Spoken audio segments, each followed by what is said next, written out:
Amabutho, sesikhona. Uyena njalo uXabathi zethu okubingelelayo umphathi wa YouTube channel enkulu. Ngane yakwethu ngabe angisiyo umuntu okahle mangingabonganga kuwena, ngibonge nginconcoze indlela eningiseka ngayo. Ngane yakwethu ngibonga kakhulu, ngumfana kaXaba, ngibonga kakhulu. Uqhubeke usubscribe lapho mawukuthi usengakwazi ahlalo dabeni. Khanya kwethu siphethe kwabo uMgiliji lapha, uyona induna yamabutho, umdidiyelo wamabutho ove. Abaningi ke bathi uba uMgiliji udelele ngoba ngathi ukhulume akhulumanga kahle esizweni endlunkulu lapha. Kodwa mbukeli wami, mina ngifuna siqale phansi le ndaba siveze ukuthi kwenzakalani. Uzokhumbula ukuthi uba uMgiliji uhambe namabutho, bahamba bayoseka umnumzane uJacob Zuma le enkandla. Engisacela ungibukele lapho beyoseka umnumzane uJacob Zuma.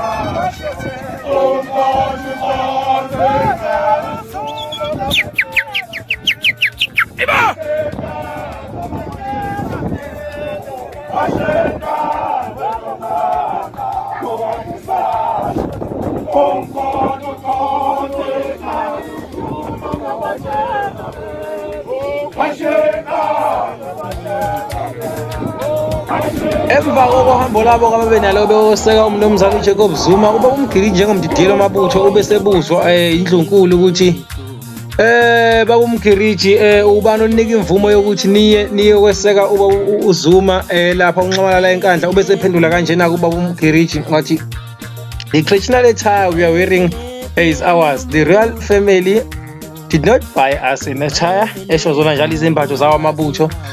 What did they want us to wear? The Zion uniform. Kusho yena njalo baba uMgiliji. Ibe isindlunkulu kwisikhipha istatement sokumdiliza or sokumehlisa esikhundleni sokuba umdidiyelo wamabutho ubaba uMgiliji ngenxa yaleyo nkulumo yakhe or ngezenzo sakhe abasenzile. Singabali sodwa ke esokuyo koseka umZuma, kodwa naye inkulumo le akeke wayiphawula ke osekudida abaningi ke okuthusa abaningi ke yiyo le nkulumo le esizele namhlanje. Ngizocela uyilalele kahle mbukeli wami bese uyaphawula ukuthi wena na uthini ngale nkulumo kwababa uMgiliji. Useqaleleni ukusebenza yena lo uMisuzulu, useqaleleni ukusebenza. Useqaleleni ukusebenza yena lo uMisuzulu, useqaleleni ukusebenza. Useqaleleni ukusebenza yena lo uMisuzulu, useqaleleni ukusebenza. Abaningi bathi baba uMgiliji siyakuthanda, baba uMgiliji siyakuthanda, siyacela wehlisa umoya uhambe uyoxolisa endlunkulu. Wena mbukeli wami uthini ngalolu daba kababa uMgiliji?